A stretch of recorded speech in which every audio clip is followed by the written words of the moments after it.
In today's quick tutorial, I'll show you how to change the default branch in your GitHub repository, step by step using the best method available in 2025.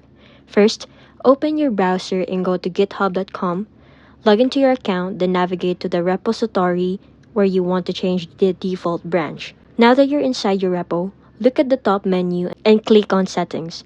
Scroll down until you see Default Branch section. Here, you'll see your current default branch, usually named main or master. Click the pencil icon next to it to rename the branch, and the arrow icons to choose another branch to use as the default branch. A drop-down menu will appear showing all the available branches.